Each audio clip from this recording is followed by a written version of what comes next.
भारत विकास परिषद शाखा शेगावच्या पदग्रहण सोहळ्यात नूतन कार्यकारिणीची घोषणा।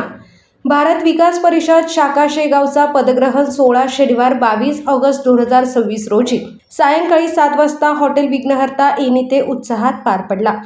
या सोहळ्यात शेगाव शहराच्या नूतन कार्यकारिणीची घोषणा करण्यात आली। कार्यक्रमाची सुरुवात वंदे मातरम या राष्ट्रगीताने करण्यात आली। त्यानंतर दीप प्रज्वलन करून भारत मातेच्या प्रतिमेचे पूजन करण्यात आले। यावेळी मान्यवरांनी भारत विकास परिषदेच्या कार्याची व उद्दिष्टांची माहिती उपस्थितांना दिली।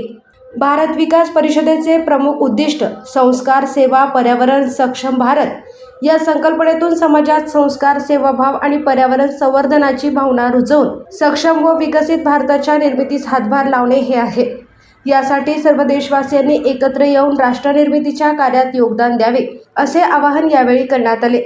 नूतन कार्यकारिणी अध्यक्ष डॉक्टर अभय गोयनका, उपाध्यक्ष श्री विजय पुंडे, सचिव श्री पंकज अग्रवाल, सहसचिव श्री भरत पालडीवाल, कोषाध्यक्ष डॉक्टर रमेश भुतडा, सहकोषाध्यक्ष श्री हरीश माटा, प्रकल्प प्रमुख संस्कार प्रकल्प प्रमुख डॉक्टर किशोर कुलकर्णी, सहसंस्कार प्रकल्प प्रमुख श्री अमोल चिंचोलकर, सेवा प्रकल्प प्रमुख श्री भारत खत्री, सहसेवा प्रकल्प प्रमुख श्री मनीष मोदी, पर्यावरण प्रमुख श्री आनंद बर्नेला, सह पर्यावरण प्रमुख श्री विठ्ठल मिरगे, संपर्क प्रमुख श्री रमेश गांधी।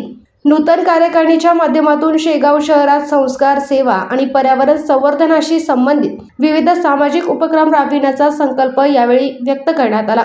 एकत्र येऊया, संस्कारक्षम, सेवाभावी आणि पर्यावरणपूरक सक्षम भारत घडवूया असा संदेश देत उपस्थितांनी राष्ट्र निर्माणाच्या कार्यात सक्रिय सहभाग घेण्याचे आवाहन करण्यात आले।